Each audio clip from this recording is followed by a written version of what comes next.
Make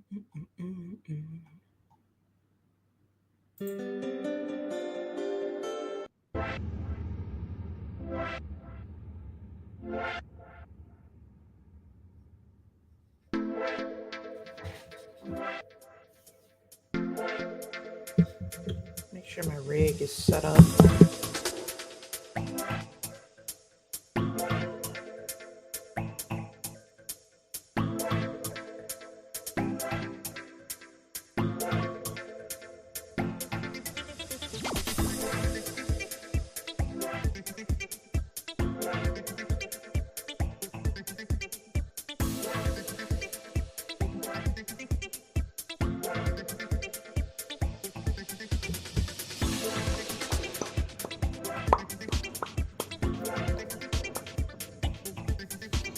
Welcome, welcome, welcome, welcome, welcome. Welcome, welcome, welcome. How is everyone doing today?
Welcome, welcome. How's everybody doing?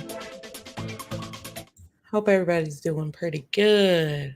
I'm just playing some background music as we let a couple folks trickle in. All right, I'm gonna just continue to play some music here. Oh, my lip gloss is popping. My lip gloss is cool. All the boys be jocking. They chase me after school. It's actually not even lip gloss. It's I don't even have on lip gloss. It's lip therapy. Sponsored by, no, I'm just kidding. I'm not sponsored. But it's Vaseline lip therapy. This stuff feels so good. Especially if you have like a crack in your lip or something like that. Oh, it hydrates so well. I keep it here on my desk because it's so hydrating and good. Love it. Love it. How's everybody doing tonight? I hope everyone's doing great, good, amazing, wonderful. I'm going to give it a few more minutes. Y'all come in and chat with me.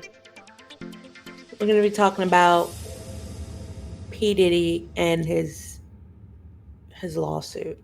Another one dropped today, so I'm going to be reading. I'm probably not going to read the entire thing today. I'll probably come live tomorrow and read the rest. But with that being said, let me turn this music off because it can get distracting. But with that being said, for P Diddy, another court case dropped, I believe, today or something of that manner. And I think it's really good to read these.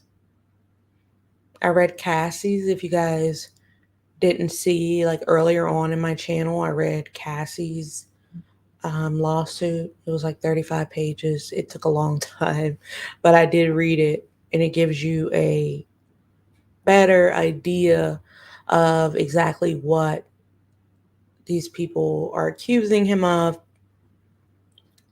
the heinousness of the crime, things of that nature.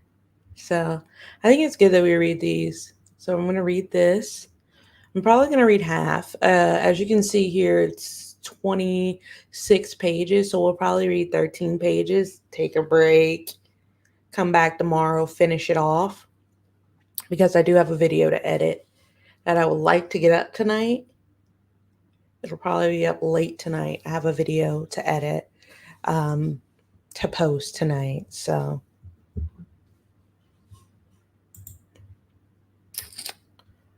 I'm going to give it maybe about 2 more minutes. How is everyone doing tonight? Hope everyone's doing good. I hope everyone's doing A-okay, amazing, wonderful.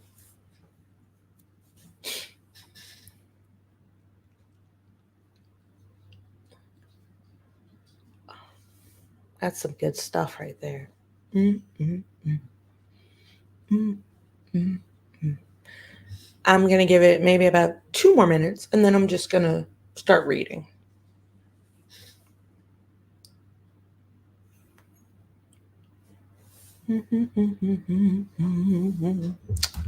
Ha ha ha ha.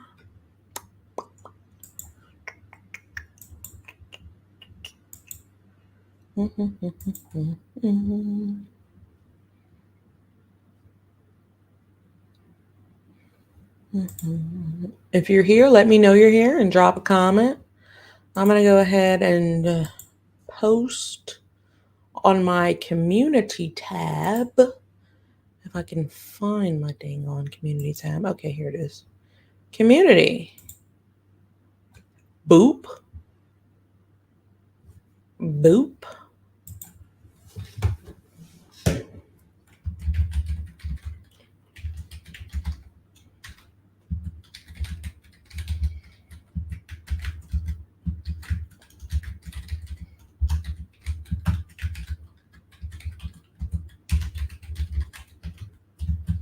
All right.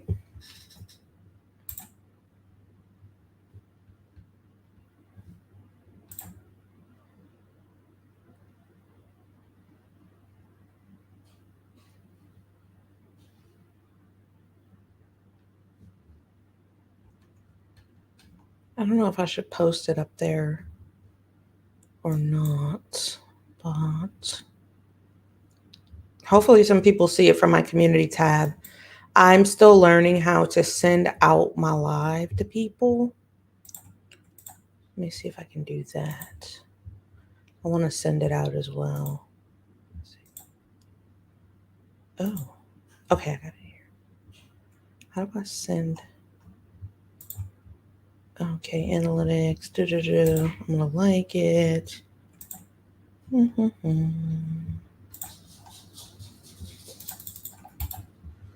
Maybe I should put the woman's name in the title. Her name is. I'm gonna put it on my community tab here. The woman's name. Her name is Thalia Graves.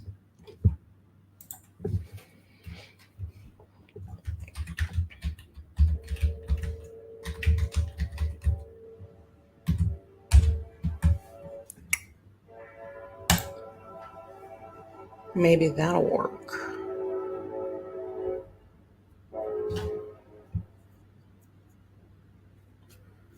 So I believe this came out today. Yeah, filed 9/24/24. That's today, guys. That is today that this happened.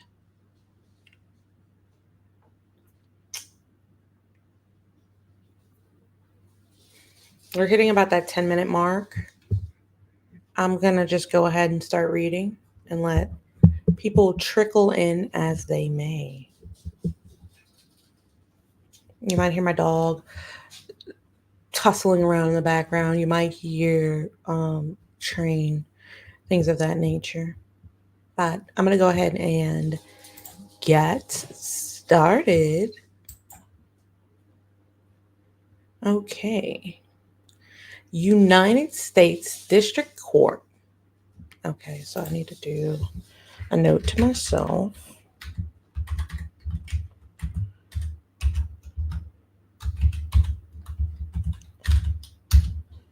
All right, hold on. I'm just making a note here.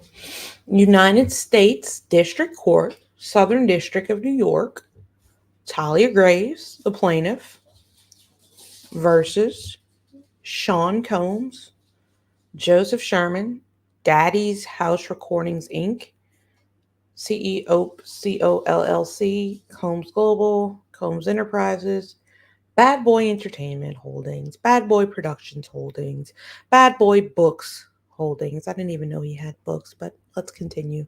Bad Boy Records, Bad Boy Entertainment, Bad Boy Productions, and organizational does 1 through 10.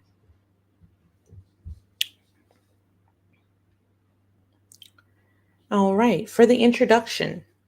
In or around the summer of 2001, plaintiff's life was violently knocked off course when defendants Sean Combs and Joseph Sherman viciously R-worded her at the Bad Boy Records studio in New York City.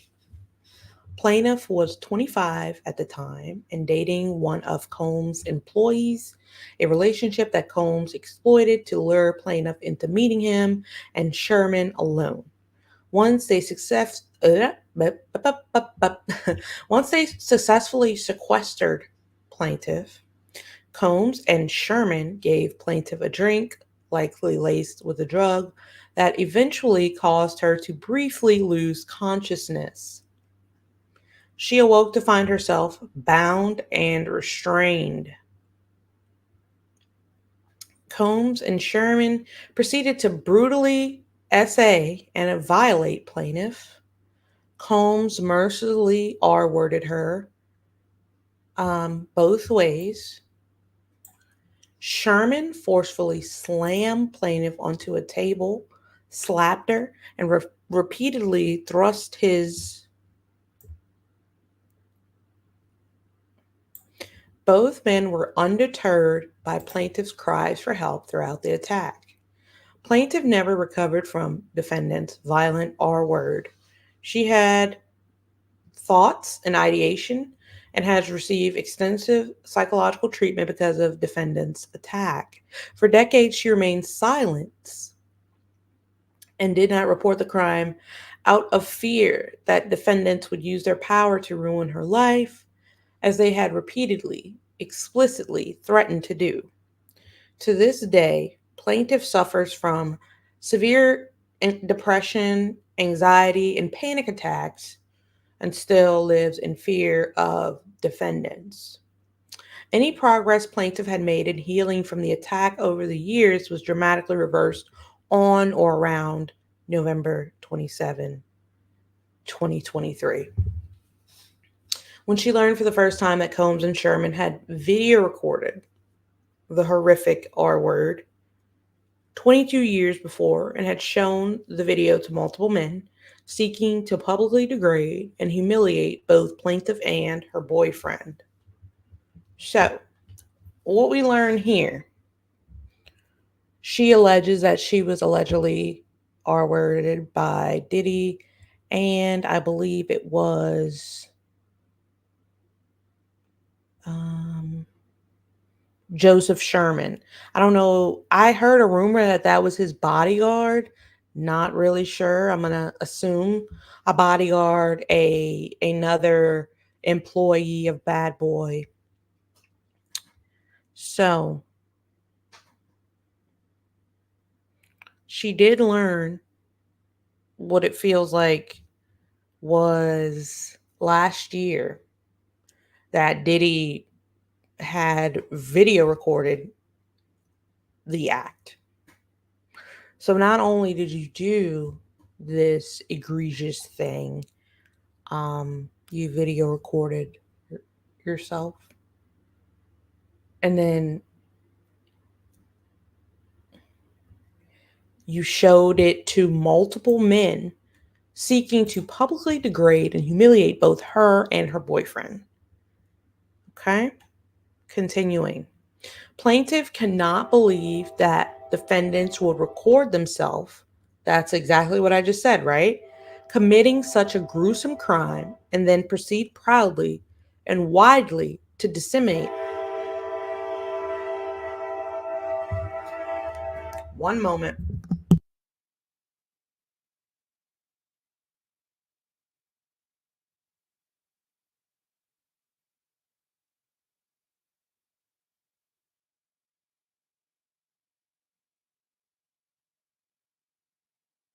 And then proceed proudly and widely to disseminate.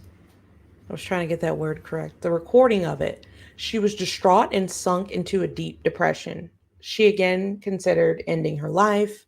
This action seeks redress for defendants' brutalizing, misogynistic, and violent attacks on plaintiff, starting in 2001 with their R word and continuing in the subsequent years as they compounded her manipulation by showing the video to others. Who are others?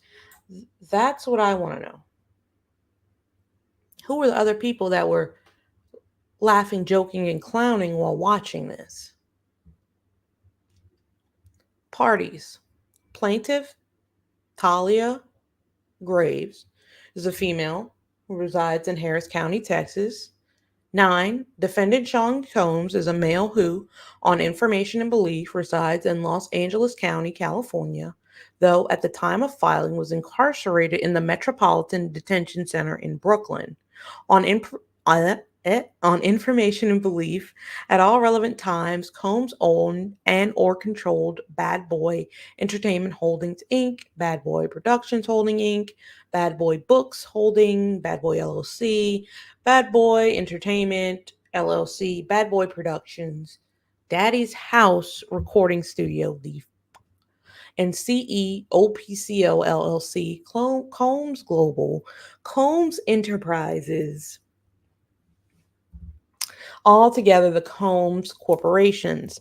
The facts of Combs' ownership and titles at the Combs Corporations enabled him to commit the unlawful sexual, oops, I didn't mean to say it. I'm sorry. It's just so many times in here. Violence against plaintiff described herein and or to harass and subsequently intimidate her into silence after the R word. Defendant Joseph Sherman, aka Big Joe, is a male who, on information and belief, resides in Westchester County, New York. On information and belief, Sherman was employed by Combs and or by the Combs corporations during the relevant period. The facts of Combs' ownership and titles and Sherman's titles at the Combs corporations enabled Sherman to commit the unlawful sexual violence against plaintiff described herein and or to harass and subsequently intimidate her into silence after the R word.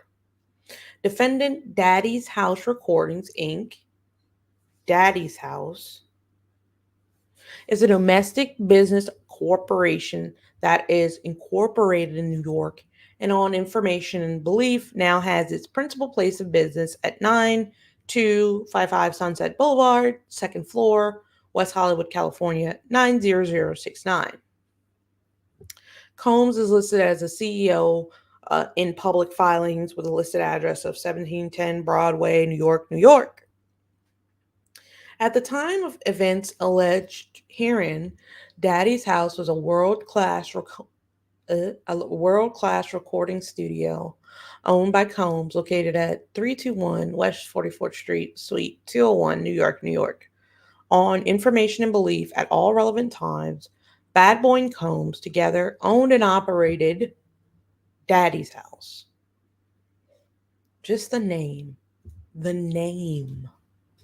of the recording studio, Daddy's House. Puff Daddy's House.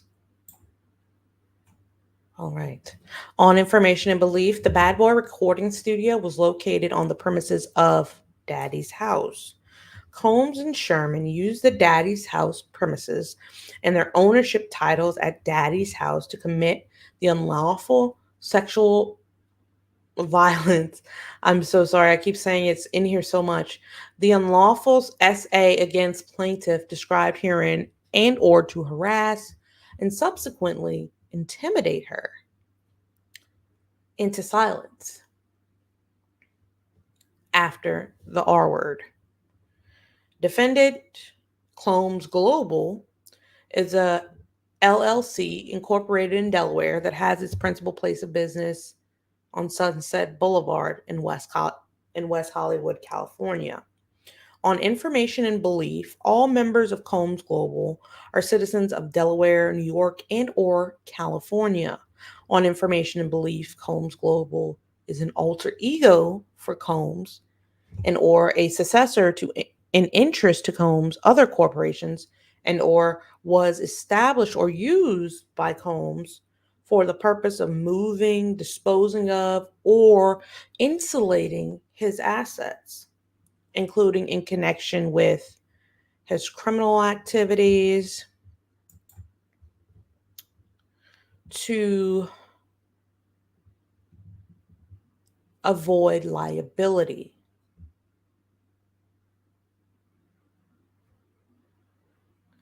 Combs Global is an alter ego for Combs and or a successor in interest to Combs other corporations. What do they mean by that? And was it used by Combs for the purpose of moving, disposing of, and or insulating his assets, including in connection with his criminal activities to avoid liability. Now, how does this lawyer know this? Does this have anything to do with the indictment, Combs Global? How do they know Combs Global is an alter ego that he moves assets through? Combs Global currently owns, controls, and or oversees Bad Boy and Combs to avoid liability. Combs Global currently owns, controls, and or oversees Bad Boy and Combs' other business ventures in the music, fashion, fragrance, beverage, marketing, film, television, and media industries. That sounds exactly like what I read out of the indictment. So, Combs Global, take a look at that. Combs Global, right? They're basically saying it oversees all of his business ventures. It's Combs Global. Global. Think global. Think global, guys. And he uses it to, what did they say? Move, dispose of, or insulate his assets. The Combs Global business. Interesting, right? I never knew of that. How does that lawyer know that? As part of his renowned Bad Boy record label and brand, Combs has established several corporate entities under the Bad Boy name over the past few decades, including but not limited to Bad Boy Entertainment Holdings, Bad Boy Productions Holdings, Bad Boy Books Holdings. Bro, I gotta look up Bad Boy Books. I just can't. I can't deal with this right now. Hold on. Let's look up Bad Boy Books, because what? Who the is reading that? Oh my goodness, it's pulling up romance books. Like who? There was one book. You're talking about Bad Boy Books. There was one book by Diddy. There was one book by Diddy. It was called Chance Combs, Target in Beverly Hills. One book by Diddy. So what were all these books? Bad Boy Books. What was the Bad Boy Book Company? Because he wrote one book. Was it a publishing company for other people to write books? I don't think so, because wouldn't it be somewhere? I could show you the book. No, that's by somebody else. P Diddy wrote one book, guys. It's called Chance Combs, Target in Beverly Hills, and I don't even know where you can buy that from. Honestly, I don't know. I'm looking for it. And I'm looking for this Bad Boy Books Company. Nowhere to be found. Anywho,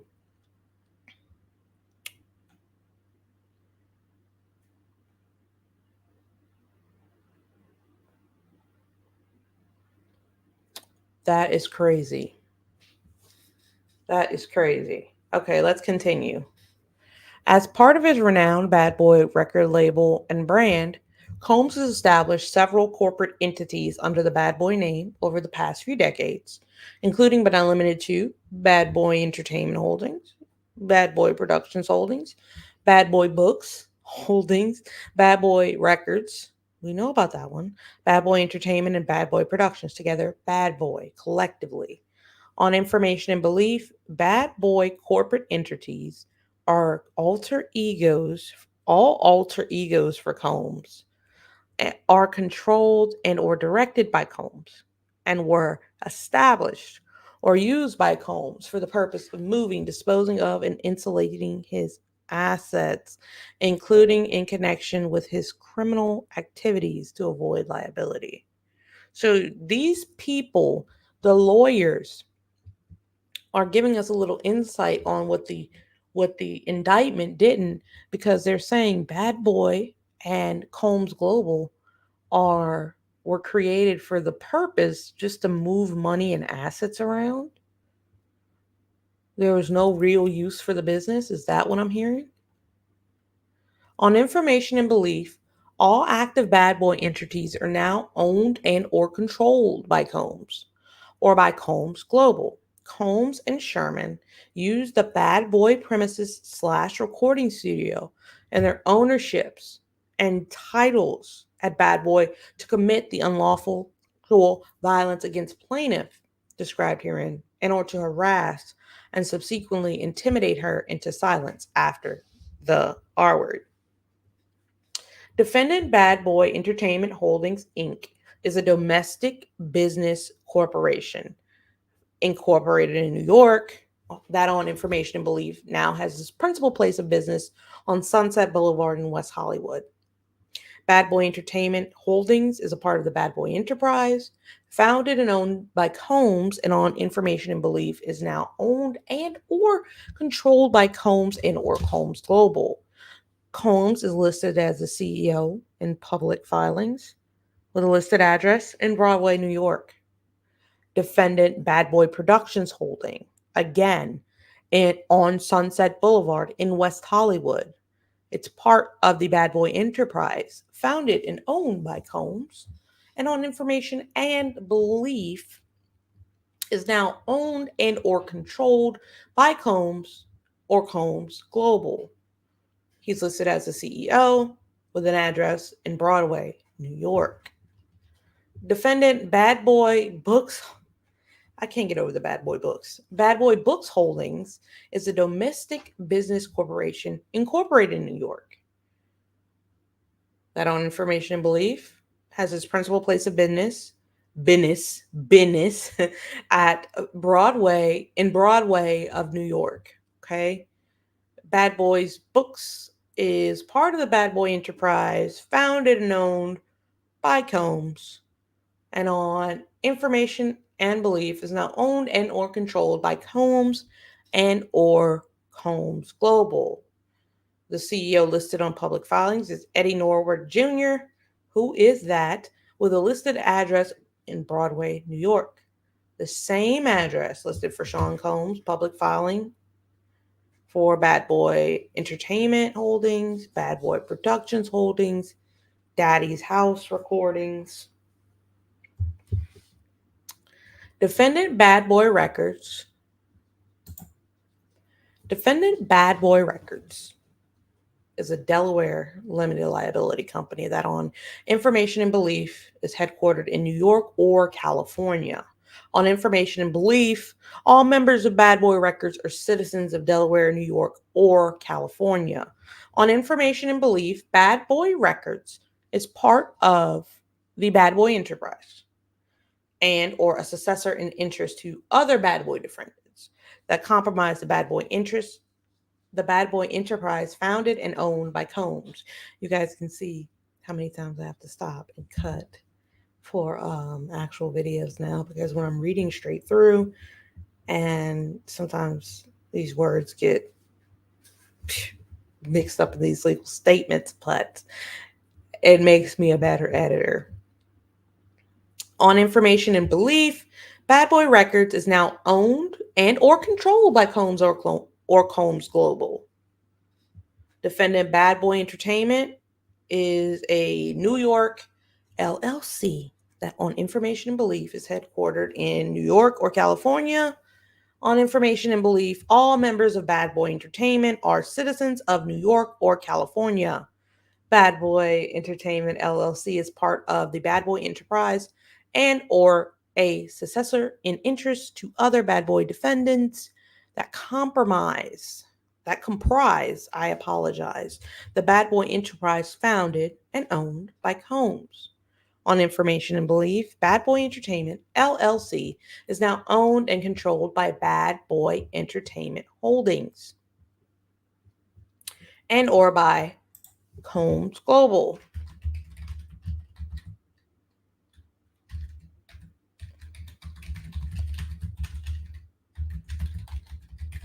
You guys don't be afraid to like, comment, or subscribe. I have lots of good content. I have a Gypsy Rose Blanchard playlist. I have stuff on P Diddy. I have stuff on some documentaries, the Scott Peterson documentary. I do true crime stuff.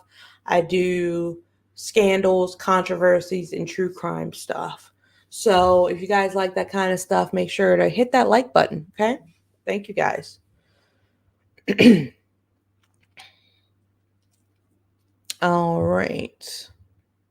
On information and belief, Bad Boy Productions LLC is now owned and or controlled by Combs and or Combs Global. This is the daunting, tedious part of reading a lawsuit. It's like you're just explaining every one of the plaintiffs. There's so many plaintiffs in this case. Leo Maris, hi, how are you? How are you doing? We're reading this extensive ass lawsuit and we're just on the plaintiffs. It's ridiculous. Make sure you guys share the stream. Share the stream and like the stream. Like the stream, subscribe, and or leave a comment. Okay? Leo Maris, how are you doing? I'm pretty sure I've seen you in my stream before. Hi. I'm going to have another video coming out tonight. It's on my case scandal, guys. So make sure you check that out. Each of the Combs organizations, I'm sorry, I missed this part. Defendants' organizational does 1 through 10 are currently unknown entities who were owned and or employed. Defendants Combs and or Sherman enabled the commission of the conduct and complained of herein. As parties engage in discovery, plaintiff retains the right to amend the complaint to add these entities by name. So here we go. 15. Each of the Combs I am so tongue-tied today. Yes, I'm returning. Glad to have company while I work. I'm glad to have you in. Glad to have you in. Each of the Combs corporations aided and abetted Combs and Sherman in committing the unlawful SA against plaintiff described herein and or harassing and subsequently intimidating her into silence after the R word. B, provided Combs and Sherman with the studio or office space where they committed the R word and or with chattel, including recording equipment, storage equipment, etc., to record the R word and distribute it or show it to others are alter egos for Combs, completely dominated by him and used for his personal interests and to engage in wrongdoing, which harmed plaintiff and others, and or served or have served as vehicles for Combs to move, dispose of, and or insulate his assets, including I need to stop rubbing against that, including in connection with his criminal activities, and to avoid compensating the victims of his many crimes, including plaintiffs. So, the what the lawyers for Talia Graves are alleging here. Not only did he SA Talia, not only did he record it, not only did he distribute it, the companies that he has under his name, the many companies that Diddy has under his name, allowed him to move, dispose of, insulate his assets. So that is a very good point that they make. It's a good point that they make. But my question would be, how does the how does the lawyers for Talia Graves know that P Diddy is using these companies as vehicles to insulate his assets? What information has Talia Graves' lawyers been given to know that? Her lawyers know that? How? Are they just assuming that because of what happened with the lawsuit? Okay.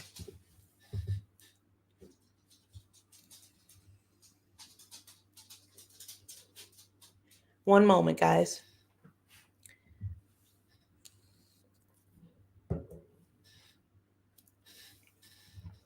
Okay. I'm coming back up. This court has subject matter jurisdiction pursuant to 28 USC because this case is between citizens of different states and the amount in controversy exceeds $75,000.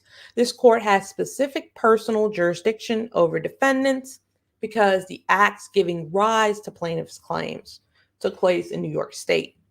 And because several of the defendants are domiciled, ooh, I like that word, in New York State and or regularly transact business in New York State. Venue is proper in this district pursuant to 28 USC because a substantial part of the evidence or omissions giving rise to the claims occurred in this district. Jury demand. The plaintiff demands a jury trial on her claims.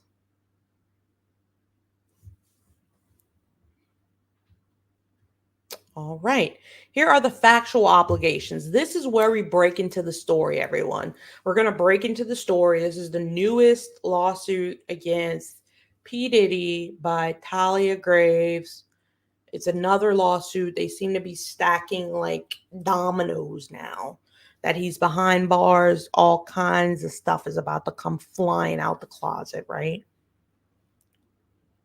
So, Talia Gray's family, they immigrated to New York City when plaintiff was a teenager and in connection with her mother's work. What did her mother do? Tell us. Her family ultimately settled in Rego Park, Queens, where she completed her education, and that's where she was living when she met Combs. Defendant Combs, also known by his stage names, Puff Daddy, Puffy, P Diddy, Diddy, Brother Love, or Love. I've always known him as P Diddy or Diddy. The other ones, no Puffy, Daddy, no none of that. No Brother Love. Brother Love came when it was way too late. We were like, okay, you've changed your name 17 times. We're not doing it anymore. We've taken you from Puff Daddy to Puffy to Puff to P Diddy to Diddy. We're not continuing the changing, okay? He's a prominent rapper, record executive, and businessman.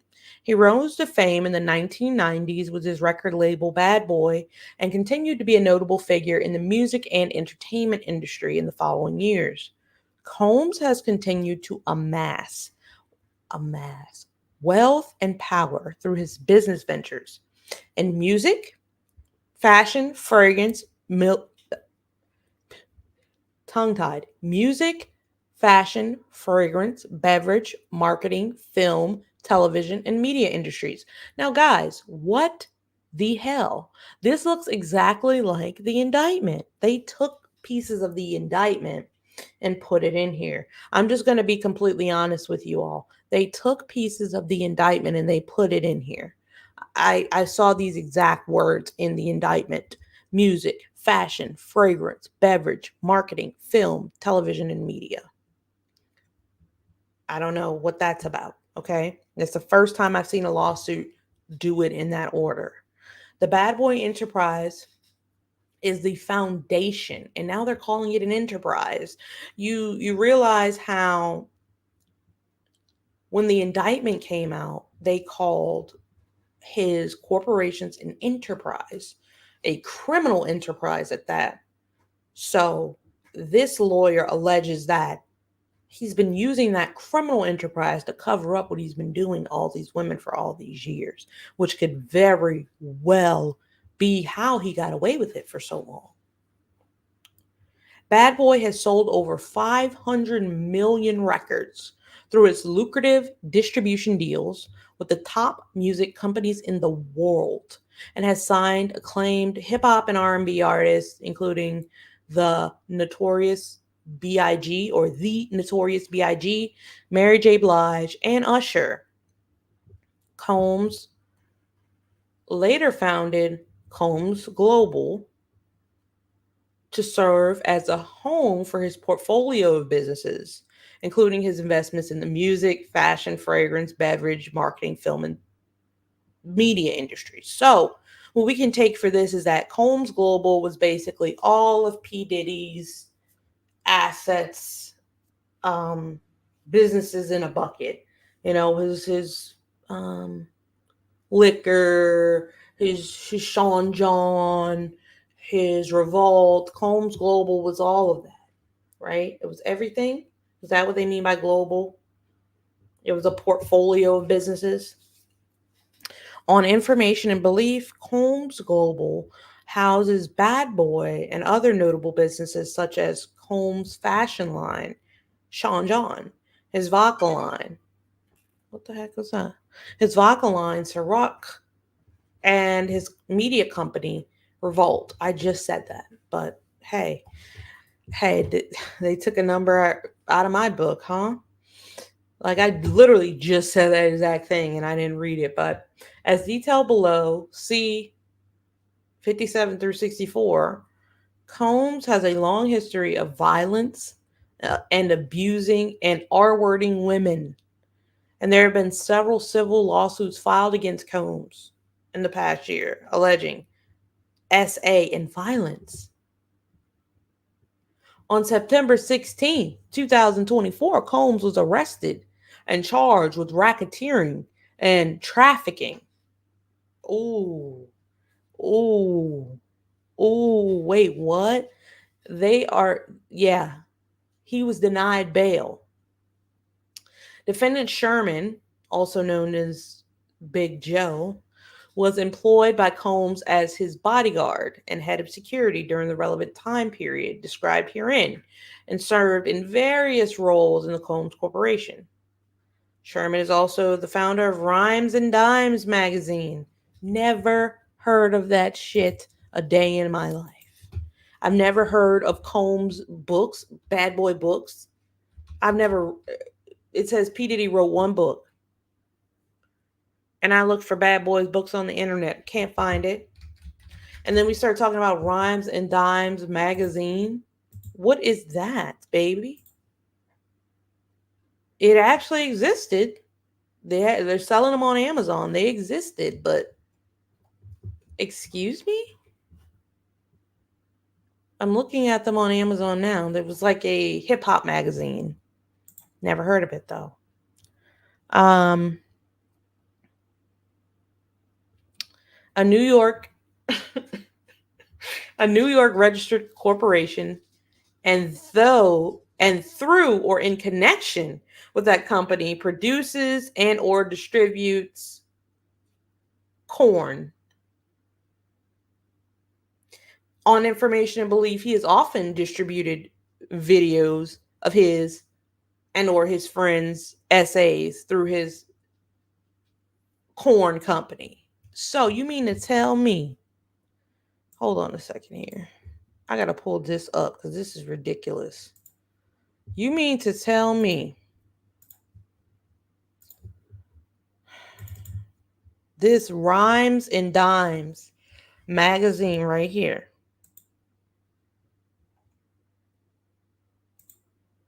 was a corn company where entertainment meets sexy? Where entertainment meets sexy? I can see it. So they're saying that the bodyguard that was with Diddy when he did this owned a magazine company called Rhymes and Dimes. And the magazine Rhymes and Dimes where entertainment meets sexy, and they were also a corn company. Yeah, I get it with the whole magazine thing. They were probably trying to go the Playboy route, which there's nothing legally wrong with that. There's something legally wrong with you videotaping people against their consent or engaging with people against their consent. Are you crazy? And distributing it and making money off of it? What? Okay, plaintiff met defendant Combs in or around late 1999 or early 2000 through her then boyfriend, who was an executive at Bad Boy. In addition to working together, plaintiff's boyfriend and Combs had a close personal relationship. What kind of relationship was that? Plaintiff frequently visited her boyfriend at the Bad Boy studio in New York City and attended events hosted at Combs's residences. Over the time, plaintiff became familiar with Combs and he knew about her relationship with her boyfriend. So she got to meet Diddy because her boyfriend worked for Diddy and her boyfriend had a close personal relationship with Diddy. Oh, wait guys, let me put you guys back on. Hold on. So you guys can see the lawsuit itself. That's some crazy shit. Okay, so you mean to tell me he was in a close relationship with your boyfriend and he still did not give a damn? Wow. Okay. Defendants trick, drug, and violently R-word plaintiff. In and or around the summer of 2001, plaintiff received a call from Combs concerning her boyfriend's employment at Bad Boy. He told her he wanted to meet with her in person to discuss her boyfriend's supposed performance issues. That's fishy. Red flag, red flag, red flag, red flag. Hey, can you come meet me in person? I want to talk to you about how your boyfriend's not performing well at work. What does that have to do with her? What does that have to do with her? Okay. Her boyfriend was determined to climb up the ladder at Combs Records label, and as his romantic partner, she was committed to helping him. She agreed to meet with Combs.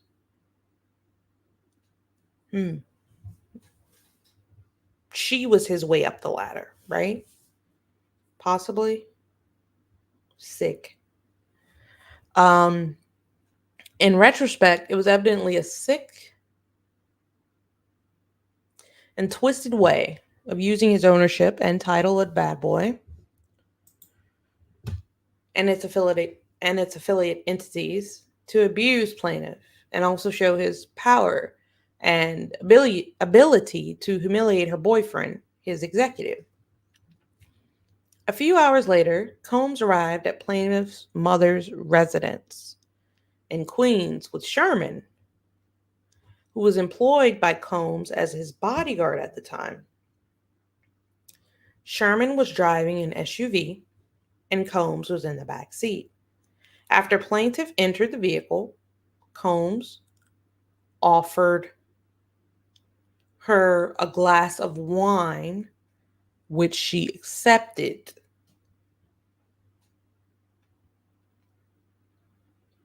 After plaintiff entered the vehicle, Combs offered her a glass of wine, which she accepted. Um, I wouldn't. I heard somebody say this earlier. Like, I would not take a glass of wine from anybody. Anybody. If I didn't see them pour it, pop it, none of that. Especially P Diddy, girl. That's terrible. But she, again, is the victim in this situation. So I don't know what the heck my dog is doing. He's scratching on something. But P. Diddy gave her just a glass of wine, it seems like. And she took it. There's no telling what kind of chemicals he poured in that before he gave it to her. I'm not gonna even I'm not gonna even kid around. There's no telling what chemicals he put in that glass of wine before he gave it to her. I don't understand people. Like, I really don't. You call her and you say, "Hey, your boyfriend's really messing up at work. I need to talk to you about his performance." She's not him. She gets in the car, she gets in the SUV, and you hand her a glass of wine like this is a night out on the town. I thought we were having a business conversation. Why are you just pushing a glass in my face? Okay, suspicious. Let's continue. She's drinking the wine. He began discussing his alleged concerns about her boyfriend's performance at work. Meanwhile, as plaintiff drank what had been handed to her, she started to feel lightheaded, dizzy, and physically weak. Like the stream, subscribe, leave a comment. If you're watching the live stream and you're new, make sure to leave a comment. Check out my videos. I will be dropping a video soon. So after I read about 3 more pages, I'm going to hop off and I'm going to come back tomorrow and read the rest because I have to edit a video. My last 2 videos were one was about the 7M cult, and another one was about, I believe, Gypsy Rose. I have a lot of Gypsy Rose content. It's a really hot button issue right now.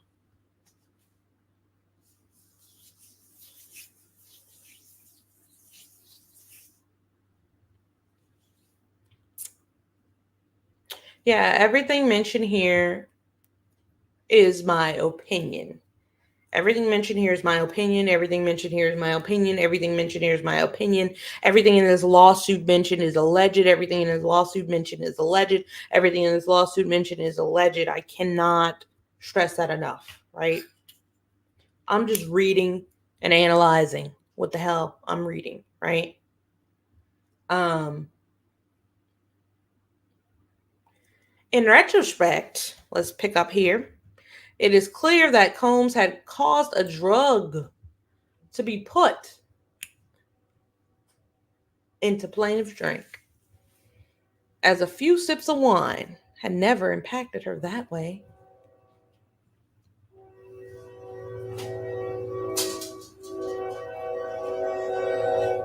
Be right back. I don't want the train noise.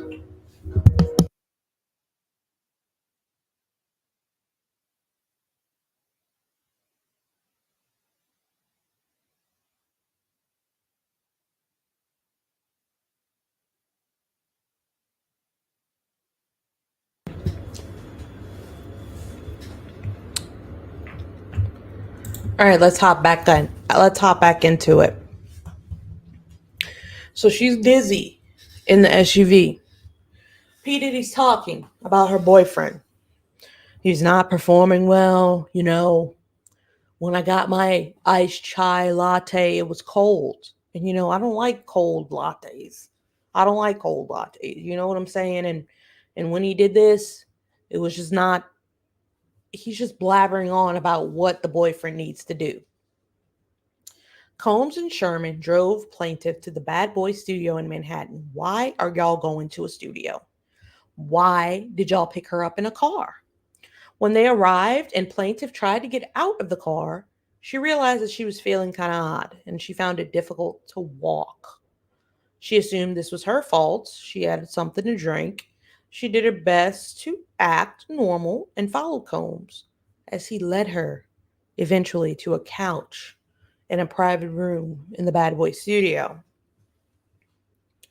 She later came to know that this was Combs's personal lounge and office at the Bad Boy studio. Combs sat on the couch next to plaintiff and continued speaking to her. Plaintiff began feeling even more woozy and sedated. Then she lost consciousness. So she blacks out from whatever was sprinkled in her drink, allegedly. Okay. When plaintiff regained consciousness, she was naked. Her hands were tied behind her back with what felt like a plastic grocery bag. She shouted for help. In response, Sherman, the bodyguard, the huge bodyguard, lifted her up from the couch and forcefully slammed her face down on what was apparently a pool table. Shortly thereafter, Combs entered the room naked.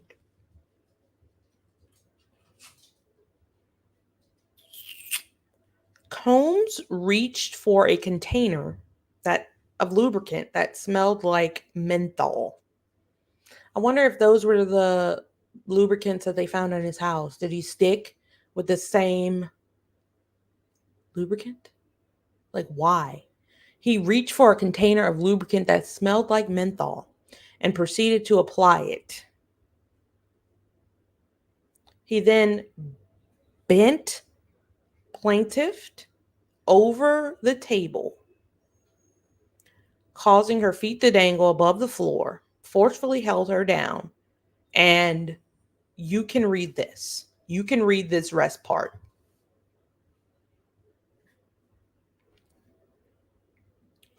Plaintiff is 4 feet 11 inches tall and weighed only 103 pounds at the time. Plaintiff was unable to move, totally overpowered physically, in addition to being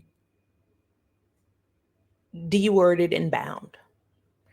Plaintiff screamed out in pain, but Combs continued to violently do that. He easily physically overpowered her, smashing her head down on the pool table while she futilely tried to wriggle out from under him.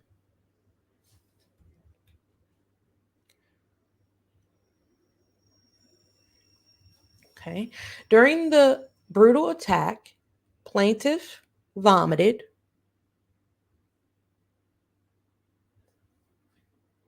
on the table. Um, at one point, you guys can read that part too. If you're wondering, I'm up here around the top. Combs was undeterred.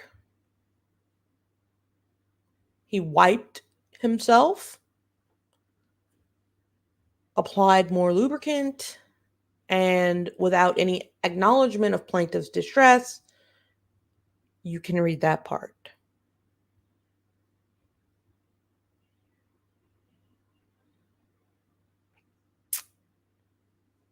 Well, this video might get taken down.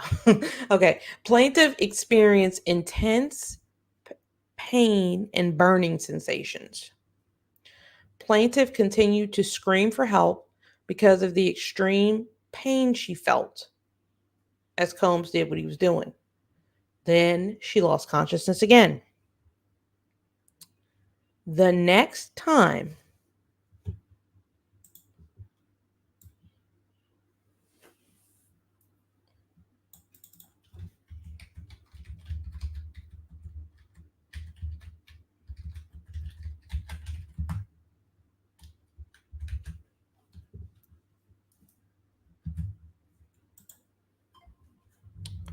this is hard to read. It's nauseating. I just changed the title to brutally. Hang on, I gotta put the allegedly in there.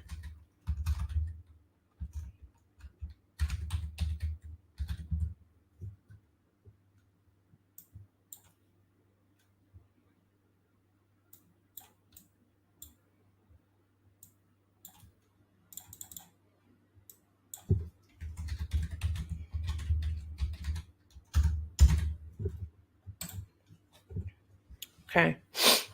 Okay. Plaintiff continued. Okay.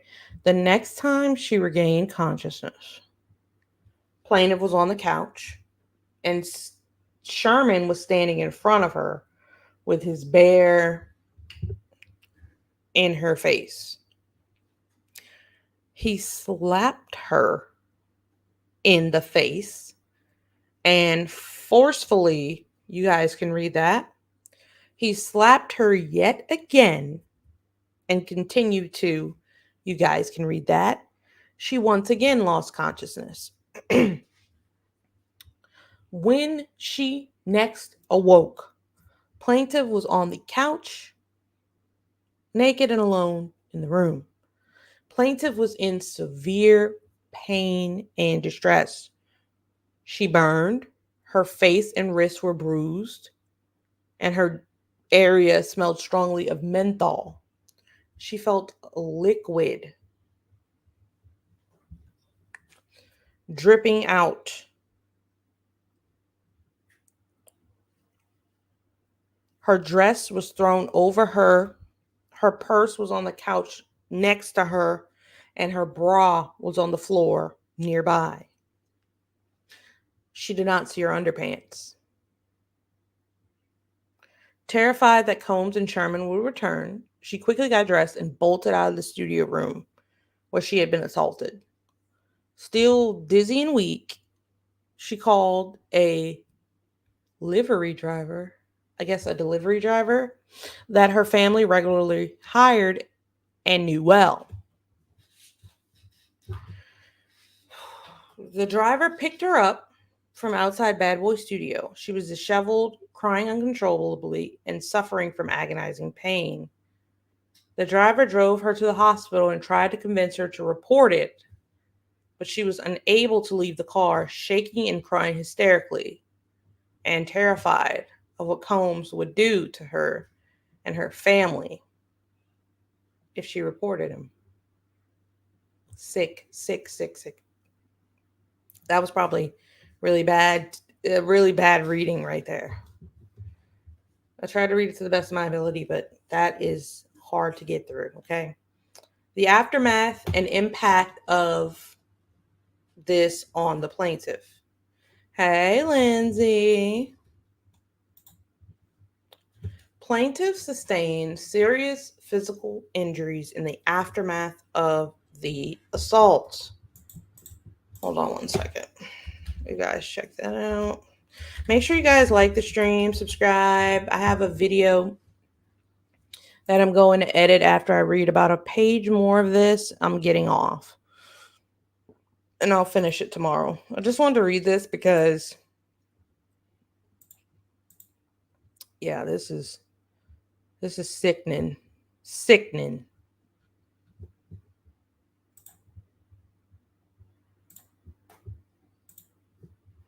Sickening. Make me damn sick.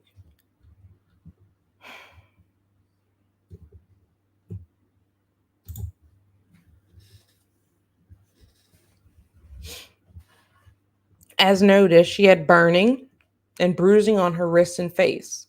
In the days after the assault, she suffered prolonged, you can read that. Because of Combs' power and notoriety, she was afraid to report what had happened. She was involved in a contentious divorce and custody battle at the time, and feared that reporting the rape would cause her to lose custody of her young child. I'm sorry, I said the R word. Plaintiff confided in her boyfriend, Combs' employee, hoping that he would comfort and support her. But instead of supporting her, he discouraged her from disclosing the assault, telling her that it could negatively impact his own career. Following the assault, and multiple times over the years, both Combs and Sherman. Hi, Grandma Shell. How are you today? Thank you. Thank you. Make sure you like the stream. You come and share it out. I'm trying to get a few people in here. I wanted to read half today and do the rest tomorrow because I have a video to put up. But yes, we're reading the newest lawsuit against P Diddy, Thalia Graves, and I just got through the assault part, so that was a hard part. The part that was hard to stomach. Sorry. Following the assault and multiple times over the years, both Combs and Sherman contacted plaintiff and warned her to be silent, threatening repercussions, including plaintiff potentially losing custody of her son if she ever disclosed the assault, losing custody of her son. So you give me something to drink. I drink it. You assault me, and then you're going to blackmail me and tell me that you're going to take the only thing I have, which is my child, away from me if I ever tell on you. And continuing here, it says, because of their enormous power in the industry, including through their ownerships and positions at the Combs corporations, plaintiff knew that they could follow through on their threats. Plaintiff told close friends. Let's get into it here. Plaintiff told close friends that Combs and Sherman had drugged and savagely R-worded her, but as noted, was afraid to report the attack to police out of fear that the defendants would follow through on their threats. She was even afraid to stay in New York City while Combs lived there. So with the help of the friend, she fled to Pennsylvania. Plaintiff has in fact relocated multiple times throughout the years in an effort to stay away from Combs. If you're just joining, make sure to like the stream, share the stream, all that good stuff. This is the most recent lawsuit against P Diddy, Thalia Graves, brutal assault alleged and recorded and distributed for an alleged corn company.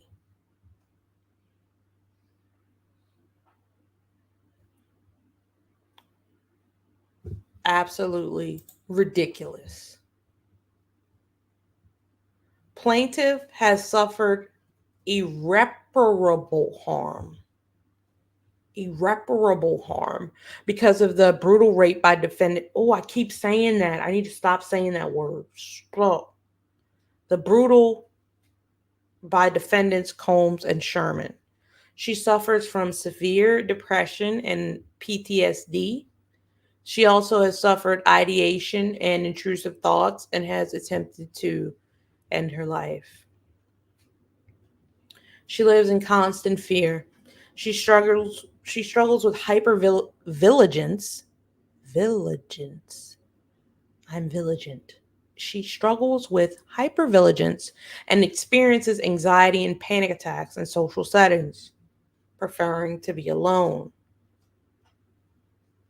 Her need to hide and feel safe has strained her relationship with friends and family. Continuing. Defendant's R word has also impacted plaintiff's ability to with engage with her intimate partners. Why would they put that in here? To this day, she cannot be in certain positions without experiencing flashbacks of what happened to her. I would have left that out. Like why are we talking about that? Like I understand why you put it in here, but when I read that I was like, "Oh, like why are you telling us about I'm still a little immature, I guess. When you say she can't be in certain, that just it's a lot, okay? On or around November 27, 2023, all of the trauma and that must have been a text. Okay. On or around November 27, 2023, all of the trauma, all of the came flooding back to plaintiff. When her former boyfriend revealed to her for the first time that Combs and Sherman had recorded and published. Published is a big word. The video of the horrific attack. Where was it published? Where was it published? Not saying that, I'm just saying, was it seen by many or was it seen by a select few? Published is something that was sent out, published to YouTube, published in a book. So, where was this published? Earlier that month, Cassandra Ventura had come forward and filed a lawsuit against Combs for subjecting her to years of severe abuse. The case had been settled one day after it filed. We were all here. Plaintiff's former boyfriend invoked Ms. Ventura's effort to hold Combs accountable. For the first time, confessed that years later, but sometime after the actual event itself, Sherman and Combs had showed him and a group of men, some of whom were also employed by Combs' companies and or their related entities, that video. So not only did P Diddy allegedly take this woman, put her in an SUV, give her a spiked drink, brutally abuse her, have his bodyguard then after brutally abuse her. He showed it to her boyfriend.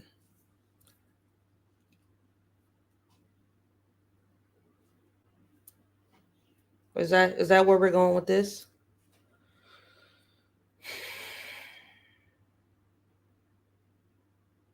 He disclosed that Combs and Sherman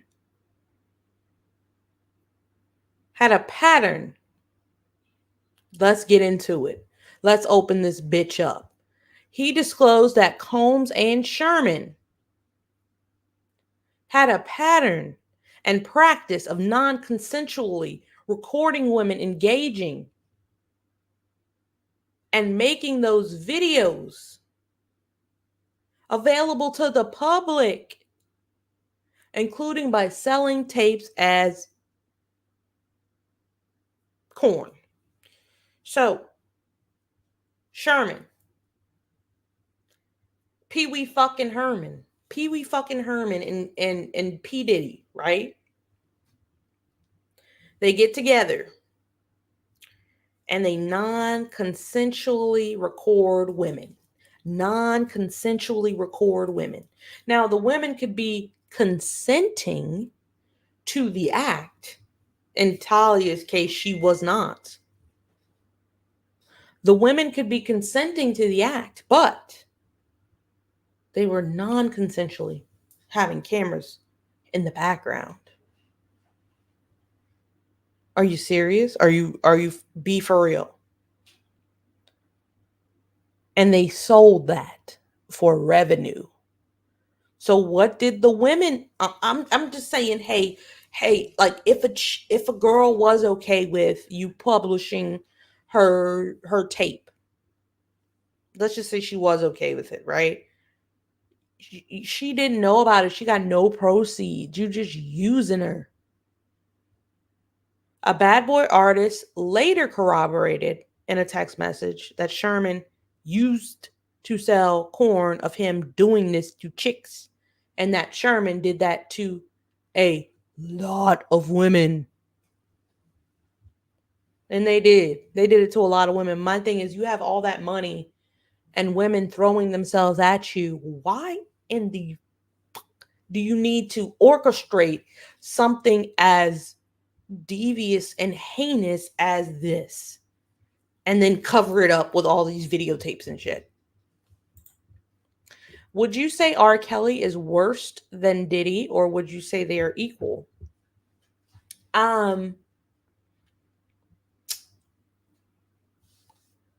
Honestly, Diddy is worse. Diddy is worse.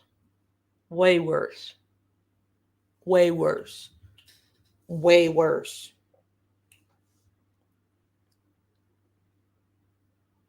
Way worse. 1,000 times worse than R. Kelly. Because, like I said in one of my videos that I did, I read his indictment. If you guys haven't seen that, go check it out. It's about power for Diddy. It's about power for Diddy. It was more about sex, I feel like, for R. Kelly.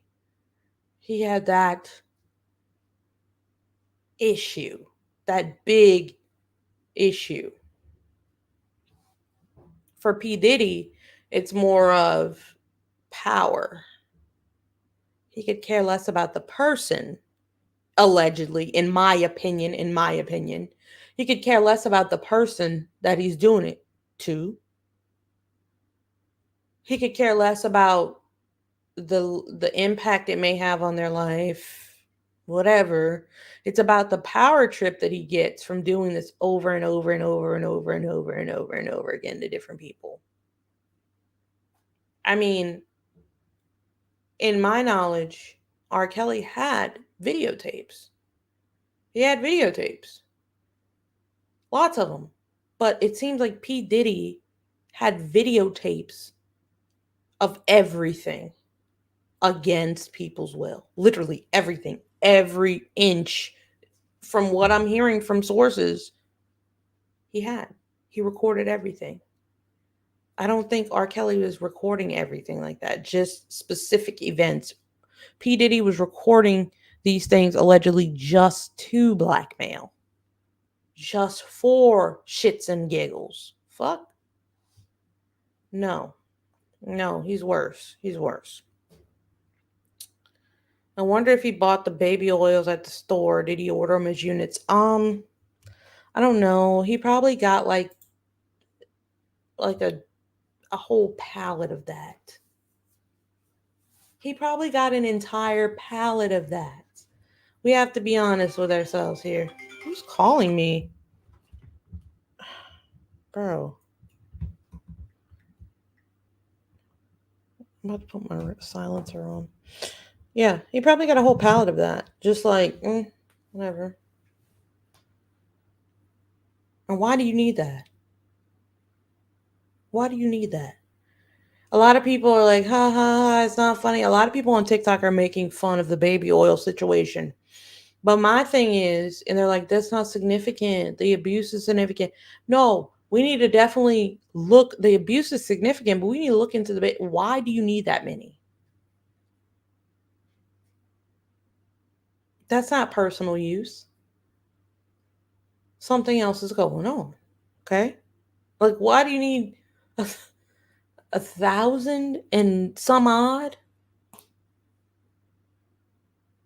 And your entire corporation is literally Combs Global or whomever, allegedly, is supposedly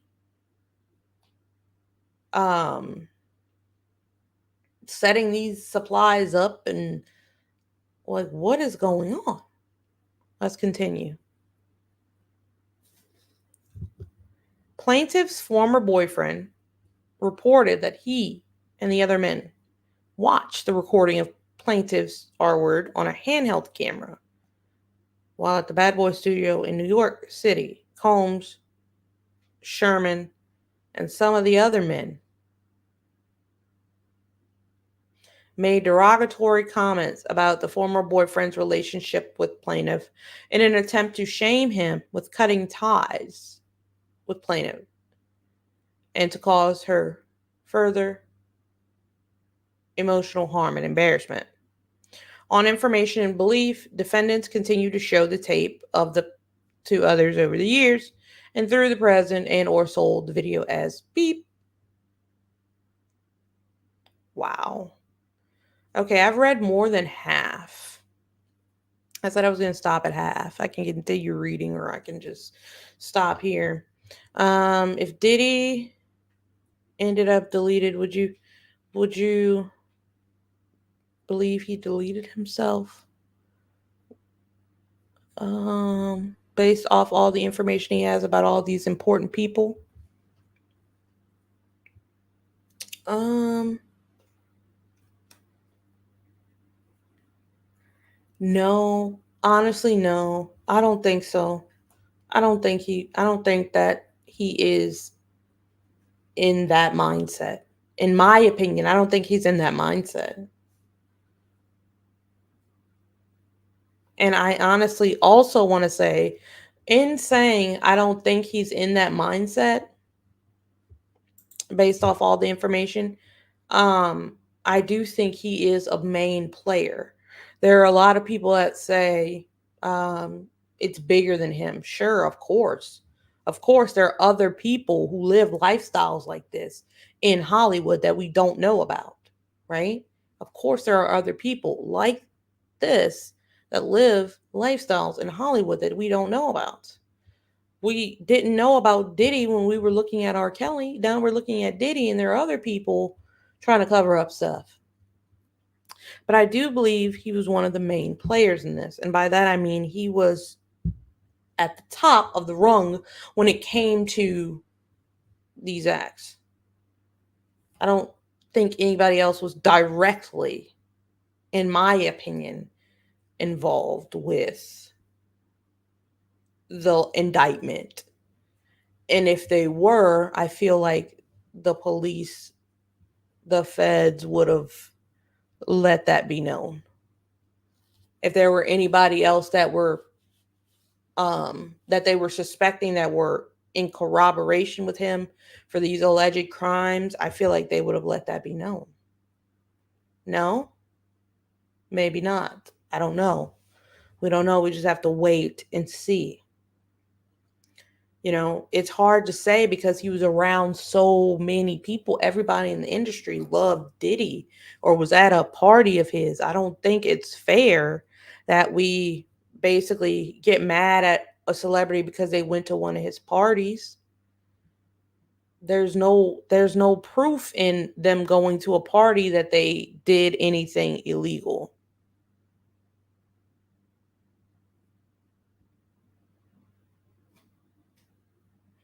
There's no proof, in my opinion, that the people that were at the parties eating the food and stuff, that they did anything illegal. So if you say, "Oh, I saw this celebrity at one of his parties, they must be doing exactly what he was doing and having this entire ring thing going on." Um I think it's safe to say maybe not. I mean, I think it's safe to say you need to wait. We need to wait for more information to come out about each person instead of just saying, who is that just commented on this? She said, "Sweetheart, are you going to do Carly, Madison, Greg, please?" Oh, wow. Yes. Sorry, guys. That's somebody else commenting on another one of my videos. There was a 14-year-old girl that unalived her mother um, with a gun, shot her.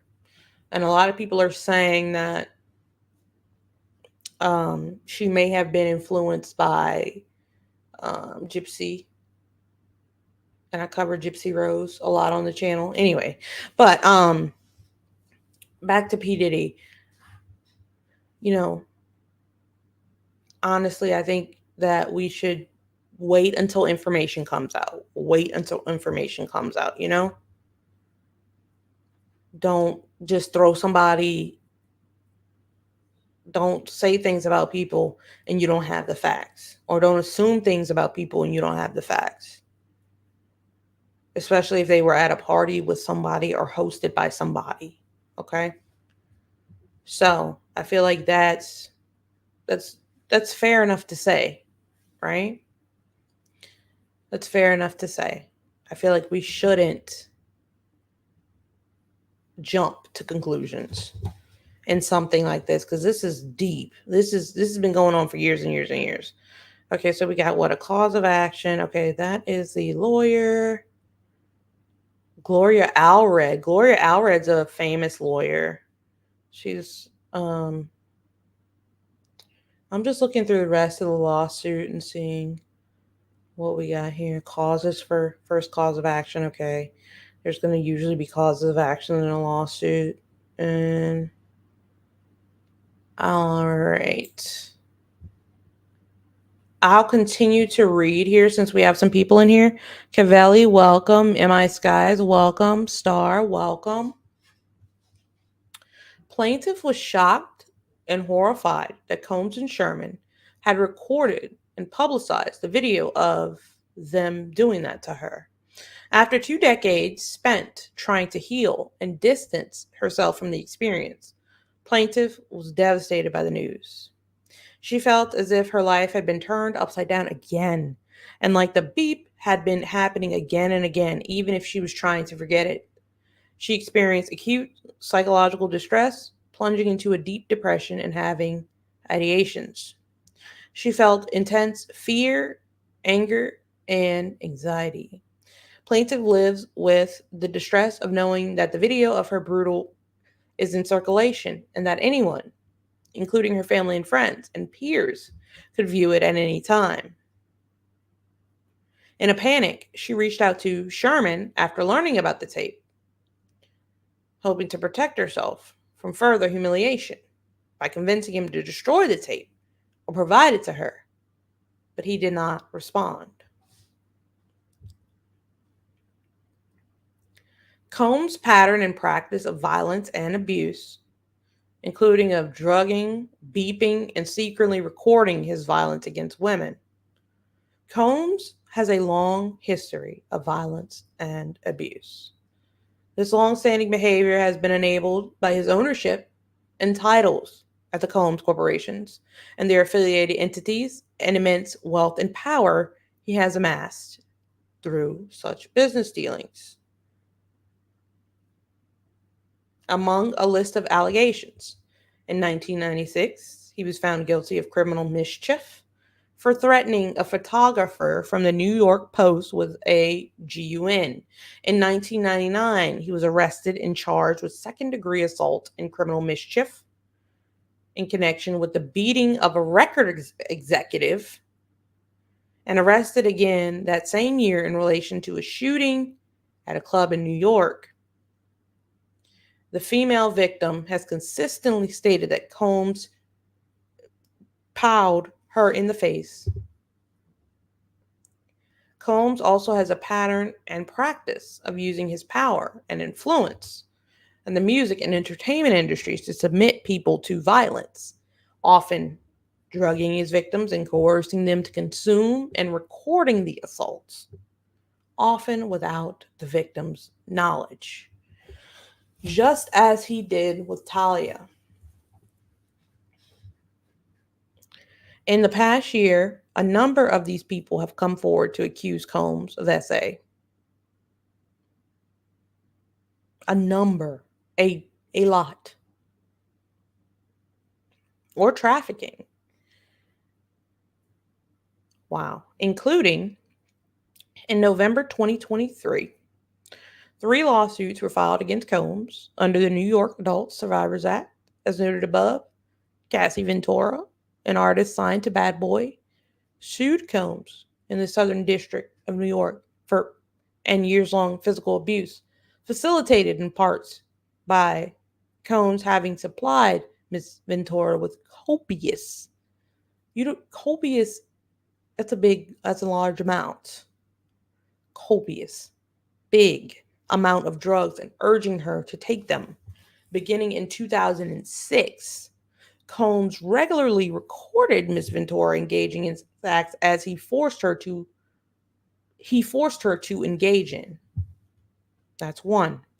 Joy Neal, who had appeared with Combs in a music video, sued in New York. I'm bleeping out words that don't even need to be bleeped out. That's how egregious this is. Sued Combs in New York County Supreme Court, alleging Combs essayed her and secretly recorded the assault in 1991.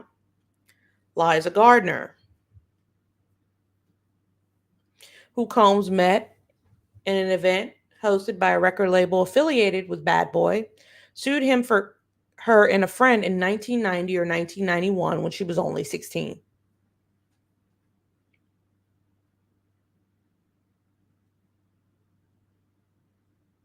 When she was only 16.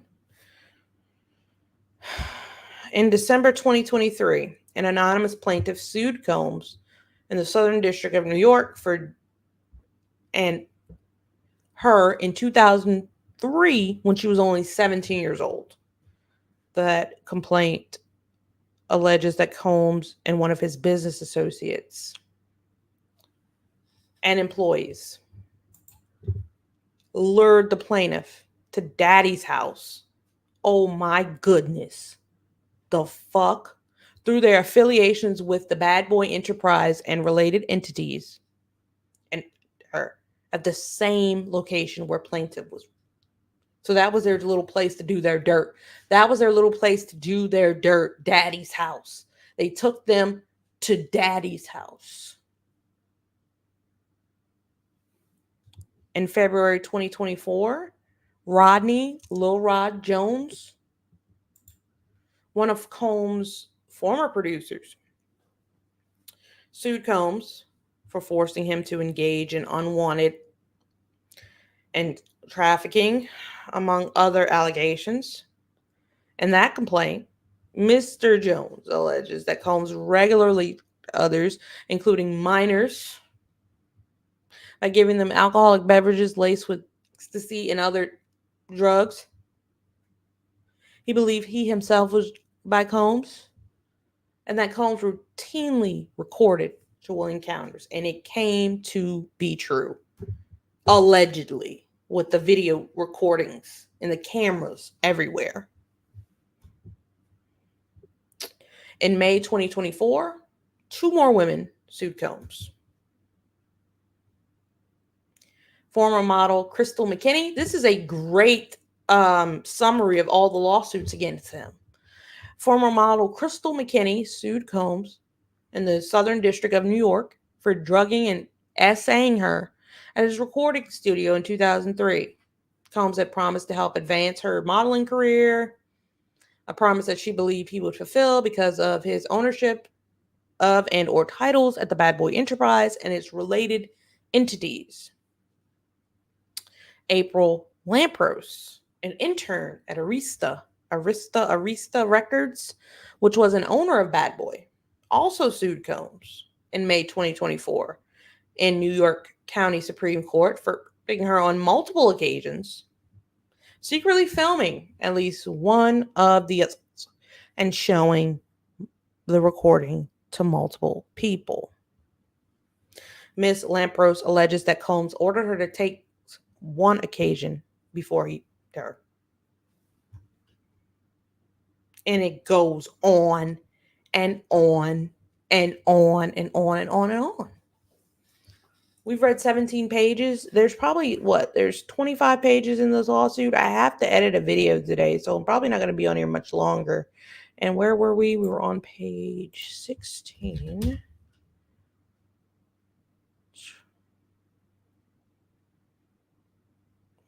Page 17. So we have 8 more pages left. So what do you guys think about this? If you want to, make sure you comment, like the video, and share the video out.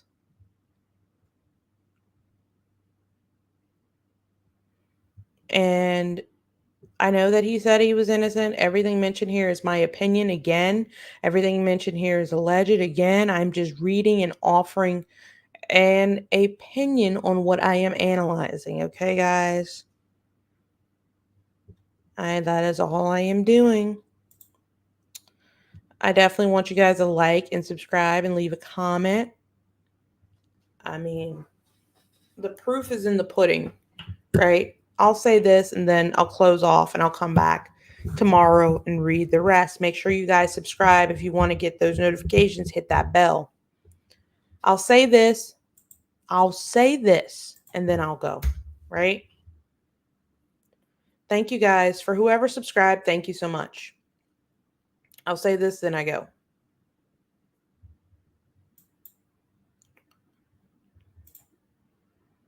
when R. Kelly was accused and found guilty of doing what he did, they came out with the Surviving R. Kelly series. And we saw woman after woman after woman after woman after woman after woman come up and say what R. Kelly did to them, how he made their lives a living hell. Right? And my thing is, if so many people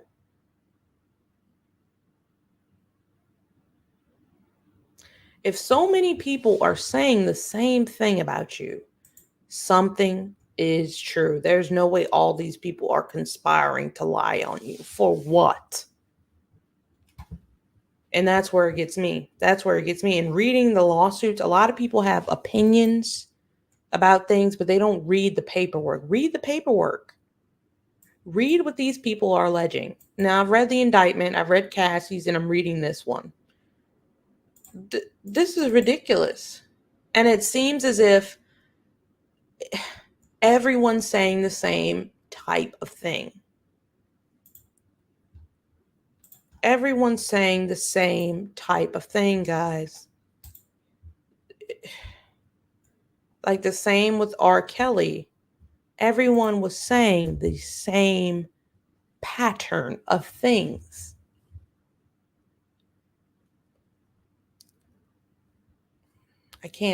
There's no way that I can say that I don't believe all of them. That's just me, though. Some people might not, and that's fine if you don't. But when you get to a point where, in my opinion, everybody's stories is just the same, everybody's saying this, everybody's saying this, everybody, they're not all conspiring to take you down or whatever the case may be. There's some proof in that pudding. There's some proof in that pudding, guys.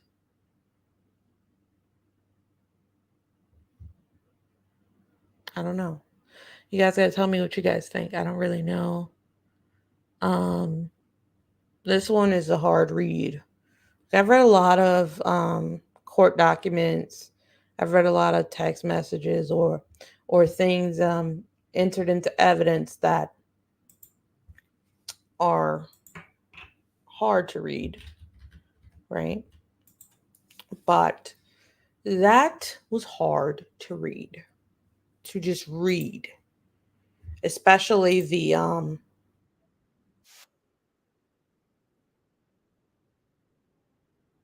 sorry.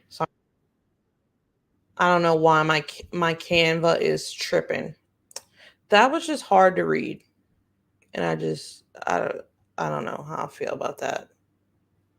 But I will be back tomorrow reading some more. I have to edit a video, which is going to be up probably, if it takes me 2 hours to edit it, it'll be up at like 12. But it'll probably take me more like 3.5 hours to edit it because I edit amongst doing other things. And I want to find some good video on it. So if you guys want to check that video out tonight, I'll be editing it. It's not a Diddy video. It's on my Scandal series. I'm going to be talking about a pertinent case or something. It's a scandal and it starts with a K. Okay. So I've worked my way from A all the way to K. And if you don't know about my channel, when I got to G, Gypsy Rose, a lot of attention came to that video. So I started covering Gypsy Rose. I started listening to interrogations. I started reading court paperwork. And I've been covering the Gypsy Rose story and developments on that as well.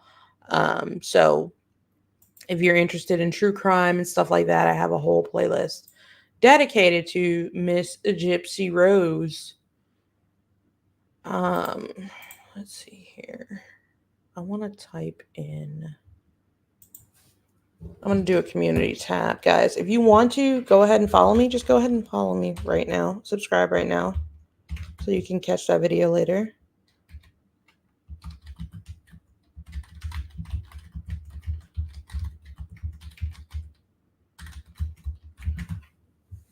I'm about to do a poll right now.